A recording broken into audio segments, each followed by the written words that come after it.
मित्रांनो नमस्कार. मनोगतमध्ये आपले मनापासून स्वागत.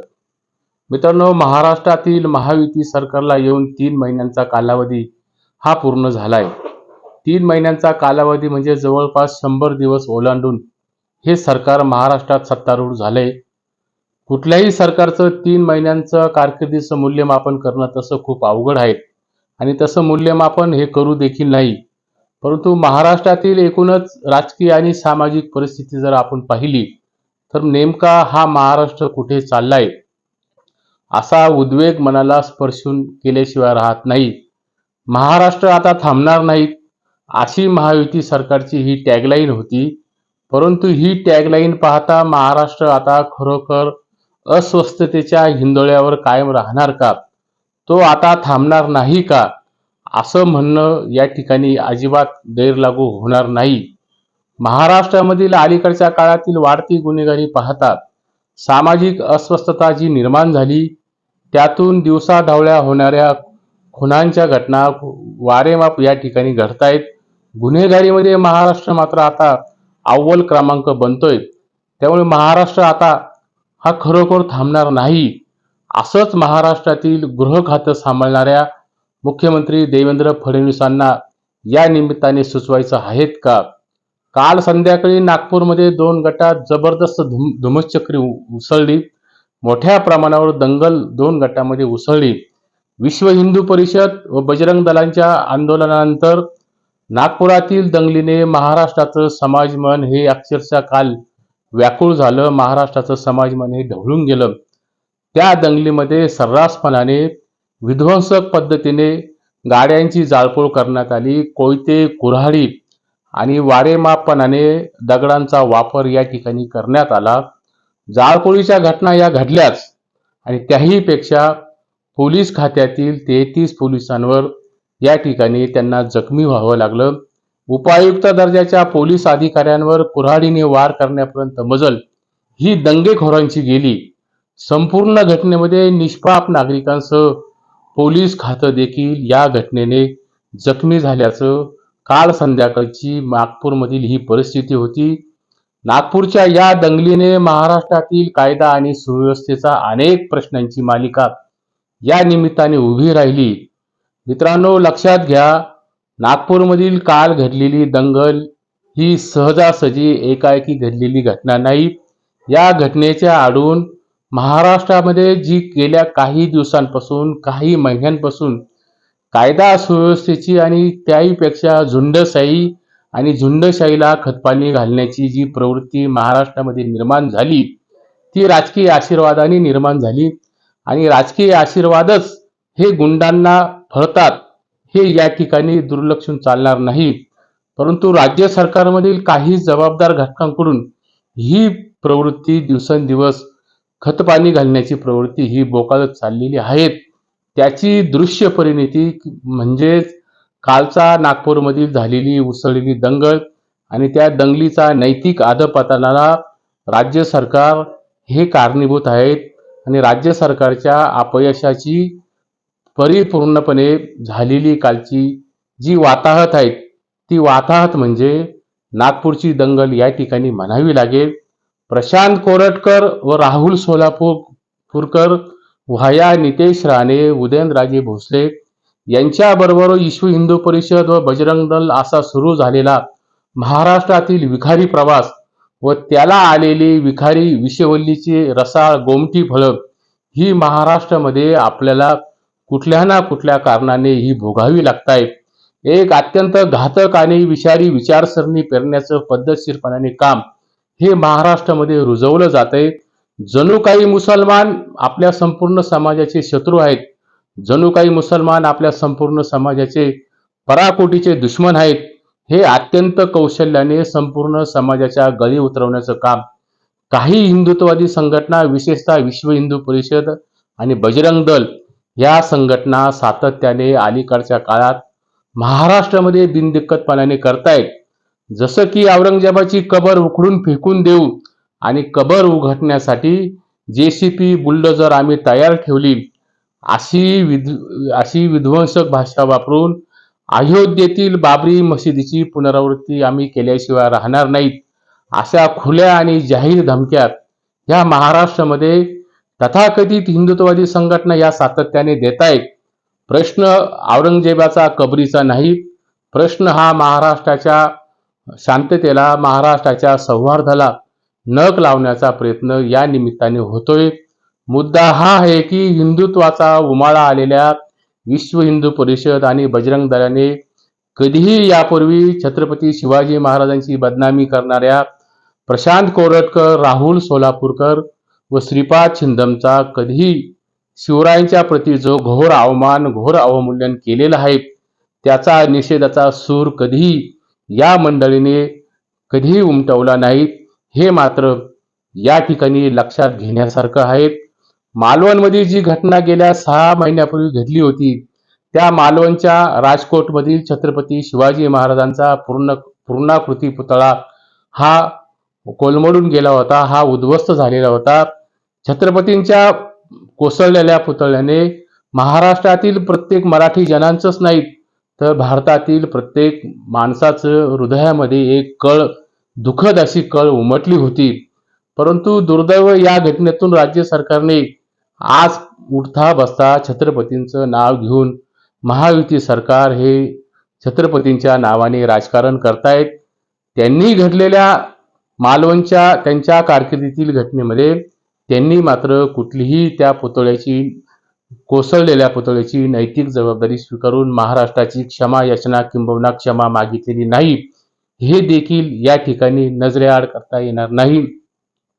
राजकारणासाठी किती काळ आणि राजकीय स्वार्थासाठी किती काळ छत्रपती शिवाजी महाराजांचा वापरणार आपण करणार आहोत, याचा विचार या निमित्ताने करायला हवा. मित्रांनो, मी हा व्हिडिओ बनवत असताना लोकसभेतील भारतीय जनता पक्षाचे खासदार असलेले प्रदीप पुरोहित यांनी आज लोकसभेमध्ये एक वादग्रस्त विधान केलंय. त्यांचं वादग्रस्त विधान आज लोकसभेत त्यांनी या ठिकाणी केलेलं आहे. खासदार असलेले प्रदीप पुरोहित असं म्हणतात, नरेंद्र मोदी हे पूर्वजन्मीचे छत्रपती शिवराय होते. असं धक्कादायक आणि चीड आणणारं वक्तव्य हे खासदार असलेल्या प्रदीप पुरोहित यांनी या ठिकाणी केलेलं आहे. प्रदीप पुरोहित काय बोलले हे मात्र आपण लक्षात घ्या.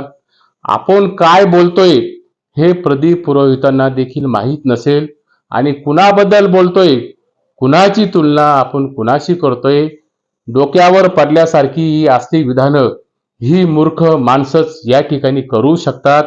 आपण जगातल्या अद्वितीय धुतल्या तांदळासारख्या स्वच्छ असलेल्या एका युगपुरुषाचं अवमान आणि अवमूल्यन करत आहोत, याची शरम देखील ही पुरोहितांना वाटली नाही. नागपूरमधील काल उसळलेली दंगल हा पूर्वनियोजित दंगल होती असं मुख्यमंत्री व गृहमंत्री असलेल्या देवेंद्र फडणवीसांनी आज अर्थसंकल्पीय अधिवेशनातील सभागृहामध्ये सांगितलं. याबद्दल मात्र गुन्हेगारांना अजिबात सोडणार नाही असं विधान हे मुख्यमंत्र्यांनी केलंय. देवेंद्रजी, तुम्हाला कोण म्हणतंय की गुन्हेगारांना अजिबात सोडू नका? गुन्हेगारांना अजिबातच सोडू नका. केंद्रात व राज्यात तुमचं सरकार आहे. गुन्हेगारांचं मुसके आवळण्याचं काम हे गृह खात्याचे गृहमंत्री म्हणून आपण निश्चितपणाने करा. पण ज्यांनी अलीकडच्या काळात महाराष्ट्राचं सामाजिक सौहार्द नष्ट केलं, ज्यांनी अलीकडच्या काळामध्ये महाराष्ट्राच्या शांततेचा भंग करण्याचं काम हे कोल्हटकरांनी केलं, सोलापूरकरांनी केलं आणि आपल्या मंत्रिमंडळातील नितेश राणे हे सातत्याने करतायत. तसंच विधानं हे भारतीय जनता पक्षाचे खासदार असलेल्या उदयनराजे भोसले हे देखील औरंगजेबाच्या कबरेआडून महाराष्ट्रातील सामाजिक दृष्ट्या अशांत ठेवण्याचं काम हे सातत्याने करतायत. तुम्ही महाराष्ट्रातील जनतेला हे निश्चितपणाने सांगितलं पाहिजे की या वाचाळवीरांना आणि या नतद्रष्ट प्रवृत्तींना, ज्यांनी महाराष्ट्राचं सौहार्द बिघडवण्याचं काम हे या ठिकाणी केलेलं आहे, त्यांना मात्र तुम्ही कधी सोडणार हा प्रश्न उपस्थित करण्याऐवजी तुम्ही मात्र या मंडळींना कधी वठणीवर आणणार आहात हे मात्र या ठिकाणी महाराष्ट्राला सांगण्याची खूप मोठी गरज आहे. 300 वर्षापूर्वीच्या औरंगजेबाच्या कबरेआडून राज्यातील ढासळलेली कायदा सुव्यवस्था राज्यातील ढासळलेली आर्थिक स्थिती, महाराष्ट्रामध्ये दिवसागणिक होणाऱ्या आत्महत्या, शेतीमालाला न मिळणारा हमीभाव, मरणासन्न अवस्थेत असलेली आरोग्य व्यवस्था आणि मरणासन्न अवस्थेत असलेले शिक्षण क्षेत्र, बंद पडत असलेल्या सरकारी शाळा, महाराष्ट्राकडून गुजरातकडे जाणारे लहान सहान छोटे मोठे उद्योग, त्या उद्योगांचं स्थलांतर, कृषी व शिक्षण क्षेत्राचा झालेला बट्ट्याबोळ, या व इतर अनेक कारणे झाकण्यासाठी औरंगजेबाच्या कबरीच्या आडून औरंगजेब हा सातत्याने महाराष्ट्राच्या राजकारणामध्ये जिवंत राहिला पाहिजे आणि त्या कबरीच्या आडून या ज्या समस्या दडलेल्या आहेत, या समस्यांवर नागरिकांचं, जनतेचं लक्ष हे विचलित होईल, असं कूटनीतीचं आणि कपटनीतीचं राजकारण हे प्रस्थापित मंडळी महाराष्ट्रामध्ये करतायत. हे महाराष्ट्रातील अतिशय सुजाण आणि सज्ञान असलेली जनता हे या ठिकाणी जाणून आहेत. नागपूरच्या दंगलीतील घटनेतील विषयाच्या मुळाशी गेलं तर मंत्री नितेश राणेंचं भडकाऊ वक्तव्य हे नागपूरच्या दंगलीला कारणीभूत आहेत. ही भडकाऊ वक्तव्य जर मंत्री महोदयांनी आवरली तर महाराष्ट्रातील सामाजिक सौहार्द, महाराष्ट्रातील सामाजिक आणि जातीय सलोखा हा बिघडणार नाहीत असं नक्कीच या ठिकाणी वाटतंय. औरंगजेबाची कबर हटवणे आणि तोडणे म्हणजे औरंगजेब मराठ्यांशी लढण्यासाठी महाराष्ट्रात आला होता आणि याच महाराष्ट्राच्या भूमीत त्याला दफन करण्यात आलं होतं. हा इतिहास पुसण्याचं काम हे काही मंडळी करतायत, किंबहुना इतिहास पुसण्यासारखंच या ठिकाणी होईल. शिवकालीन इतिहास आणि मराठ्यांच्या पराक्रमाच्या शौर्याची साक्ष पुढच्या पिढीला औरंगजेबाच्या आणि अफजल खानाच्या कबरीच्या रूपातून दिसल्या पाहिजेत. त्या मात्र अजिबात मिटता कामा नये हे या ठिकाणी लक्षात घ्या. मुख्यमंत्री देवेंद्र फडणवीस म्हणतात कबर हटवण्यासाठी कायदेशीर बाजू तपासावी लागेल. एकनाथ शिंदे म्हणतात कबर हटवावी ही महाराष्ट्रातील शिवप्रेमींची, महाराष्ट्रातील नागरिकांची इच्छा आहे. तीच इच्छा ही एकनाथ शिंदेची आहे. असं जर मुख्यमंत्री आणि उपमुख्यमंत्री जर म्हणत असतील तर मुख्यमंत्री महोदयांच्या आणि एकनाथ शिंदेच्या वक्तव्यातून महाराष्ट्रामध्ये हिंदू आणि मुस्लिमांमध्ये द्वेष पसरवण्यासाठी औरंगजेब नावाच्या चलनी नाण्याचा वापर हा सर्रासपणाने राज्यकर्ते मंडळी या ठिकाणी करतायत. हे विधान करत असताना राज्यकर्ते म्हणून निश्चितपणाने मुख्यमंत्री महोदयांच्या वक्तव्याची आणि एकनाथ शिंदेच्या वक्तव्याची लाज ही महाराष्ट्राला वाटते. गेल्या 3 महिन्यापासून राज्यात सर्व क्षेत्रात, सामाजिक क्षेत्रात, राजकीय क्षेत्रात अधःपात झालाय आणि नागपूरची कालची दंगल म्हणजे ही राज्य सरकारने उभारलेल्या द्वेषांच्या विचारांची गुढी आहेत. हे मात्र अजिबात दुर्लक्षून चालणार नाही. औरंगजेबाच्या कबरीवर उद्या बुलडोझर आणि हातोडा फिरवला जाईलही, पण एक गोष्ट मात्र अंतःकरणावर कोरून ठेवा. शेवटी इतिहास हा ऐतिहासिक आणि पुरातत्व पुराव्यावर जिवंत राहतो. देवेंद्रजी, औरंगजेबाची कबर पाडण्यासाठी कुठलीही कायदेशीर बाजू तपासू नका. खुशाल औरंगजेबाची कबर पाडा. होय, खुशाल औरंगजेबाची कबर पाडा. पण एक गोष्ट मात्र लक्षात ठेवा, छत्रपती शिवाजी महाराजांची बदनामी करणाऱ्यांना तुम्ही कधी कबरीमध्ये गाडणार आहात हे महाराष्ट्राला सांगण्याची खूप मोठी आवश्यकता देवेंद्रजी ही तुमच्यावर येऊन ठेपले आहेत. रसिक प्रेक्षकांनो, याबाबत आपल्याला काय वाटतं? आपलं मत कमेंट बॉक्समध्ये निश्चितपणाने नोंदवा. तुर्तास एवढेच. व्हिडिओ आवडला तर व्हिडिओला लाईक करा, चॅनलला सबस्क्राईब करा. धन्यवाद.